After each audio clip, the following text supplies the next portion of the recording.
¿Crees que el cine y la pintura se relacionan? Claro que sí. Hace muchos años, en el siglo pasado, en México el dictador Porfirio Díaz, durante su gobierno, compró el cinematógrafo, posibilitando capturar la imagen en movimiento. Aunque Porfirio Díaz aprovechó y usó el cine como una manera de legitimar su poder político, con la llegada a la revolución, no sospechó que esta herramienta que él apreciaba se convertiría en uno de los recursos que el poder revolucionario popular usaría años después en su contra. Irónico, ¿no?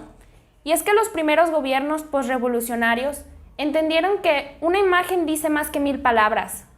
El poder de la imagen fue entonces la riqueza del conocido movimiento muralista, quienes crearían símbolos y exaltarían a los revolucionarios en los escenarios de sus pinturas.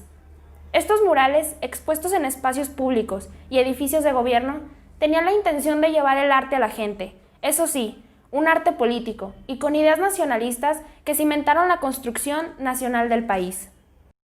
Es que mientras la pintura permitía, mediante el color y la composición diversa de imágenes, crear escenarios, paisajes y relatar historias, el cine parecía quedarse en la documentación cotidiana de la vida, desfiles, fábricas y ferrocarriles. El registro de esta sucesión de imágenes son hoy parte de la memoria histórica de la época. El director Eric Rohmer dijo: "El cine es una especie de pintura no cuando trata de emularla, sino cuando toma raíz de alguno de sus elementos". La pintura, siendo más narrativa, aportó al cine la creación de historias mediante elementos para la composición de escenarios, como el manejo dramático de la luz y diseño de personajes. Todo esto, junto a la capacidad del cine de reproducir el espacio temporal, permitió conformar eso que conocemos como la época de oro del cine mexicano. Por ejemplo, cuando se grabó la película Que Viva México, del director Sergei Eisenstein, incluyó la participación de los famosos pintores Diego Rivera, Orozco y Siqueiros, quienes influyeron en la composición de escenarios de la cultura popular, presentes en sus pinturas y que se trasladarían al cine, en la película de este cineasta soviético. Genial, ¿no te parece?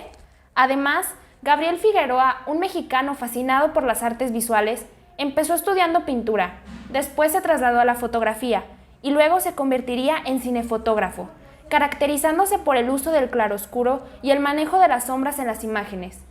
Todas estas piezas de arte en su mayoría tenían un común denominador: contar los relatos de la revolución, transmitir sus pensamientos y sentires populares. Es que no era fácil contradecir al gobierno. Por muy revolucionario que fuera, este tenía el interés de difundir sus ideales. Pero la crítica es innegable en el arte. Había artistas que, pese a las dificultades de la época y de ganarse enemigos, no dejaron de denunciar y expresar sus opiniones. Es que no todo era felicidad. La verdad es que la desigualdad social y la desilusión de sectores sociales frente a las promesas de la revolución hacían parte de la historia de México. La llegada de las fábricas y de la industrialización afectó a la naturaleza y a las culturas indígenas. El rol social de las mujeres y la historia rural del país no siempre estaba incluida en los murales y el cine. En la búsqueda de esta mexicanidad, pintores como María Izquierdo aportaron una mirada distinta, que superó la obsesión por la revolución y se enfocó en exaltar la cultura popular, reconocer los valores indígenas y de la belleza natural.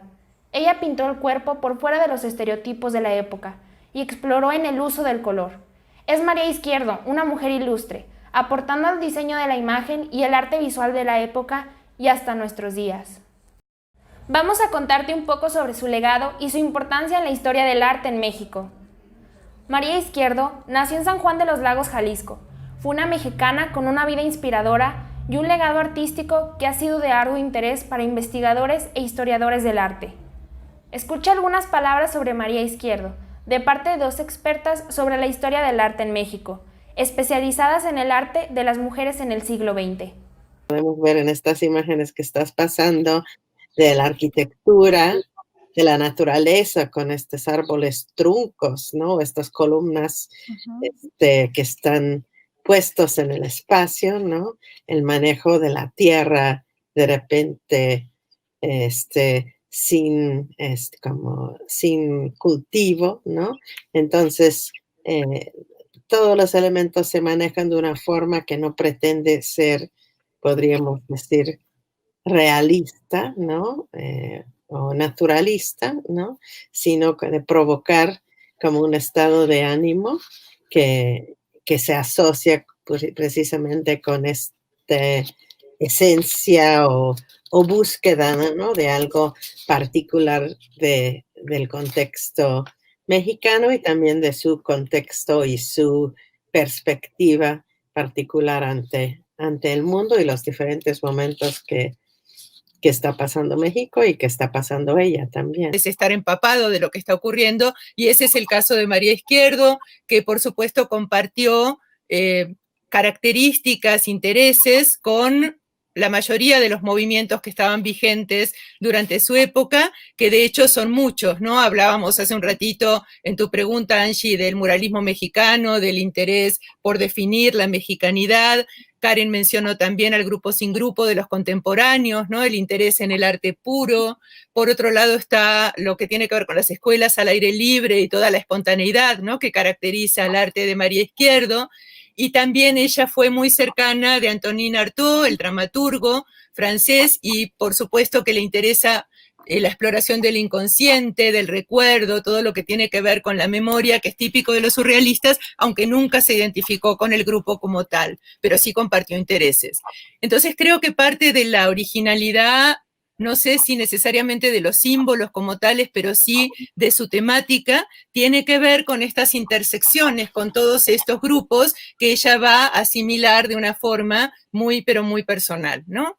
Entonces, por un lado, tenemos el interés muy marcado de María Izquierdo por lo local, por las costumbres cotidianas, por las tradiciones, por las artes populares, por todo lo que tiene que ver con sus recuerdos infantiles de San Juan de los Lagos, de la feria que se hacía, de los peregrinos que iban a visitar el altar de la Virgen de la Inmaculada Concepción, todo lo que pasaba alrededor de esa feria, la venta de caballos, la animación en general del mercado. Por otro lado, tiene numerosos autorretratos y retratos sobre todo de mujeres, ¿no? Que aparecen con rebozos, con trajes típicos, con tocados típicos, frutas en naturalezas muertas que rebosan de vida, vírgenes dolorosas rodeadas con objetos artesanales. Es decir, lo popular es muy importante en el arte de María Izquierdo, y creo que eso tiene que ver con el muralismo, aunque filtrado por su propia sensibilidad y por su propia memoria de su vida, sobre todo de su vida infantil. Por otro lado, normalmente se dice que se alejó del muralismo en cuanto a que no representó temas históricos propiamente dichos. Ella decía que no quería ser folclorista, que no quería ser política, pero de alguna forma, sobre todo las primeras acuarelas de la década de los 30, yo creo que tienen mucho que ver con el tema de la conquista, pero interpretado sobre todo desde los efectos devastadores que tuvieron en las poblaciones indígenas y particularmente en las mujeres. Como decía Karen, el tratamiento que hace del cuerpo femenino es completamente distinto al tratamiento del desnudo femenino en el arte occidental, y ella se concentra mucho en el tema de el sufrimiento, que creo yo tiene que ver con la brutalidad de la conquista, particularmente en la región de Jalisco, la rebelión que hubo de los indígenas después de la conquista y cómo fueron sometidos violentamente, y creo que toda esa tortura está presente también en las pinturas de María Izquierdo.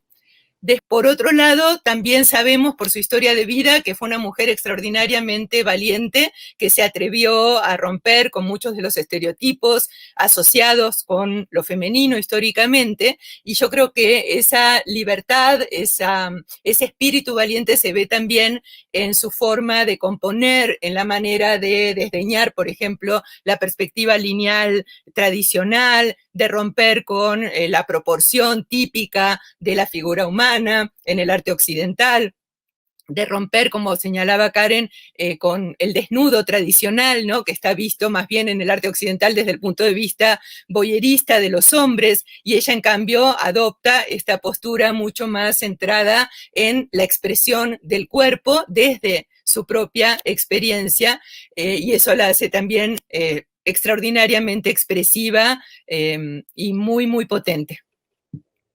Escenario, podríamos decir, teatral, donde su relación en términos de escala, en términos de su ubicación en el espacio, tiene un carácter elocuente, poético, ¿no? Que caracteriza mucho también la obra de María Izquierdo.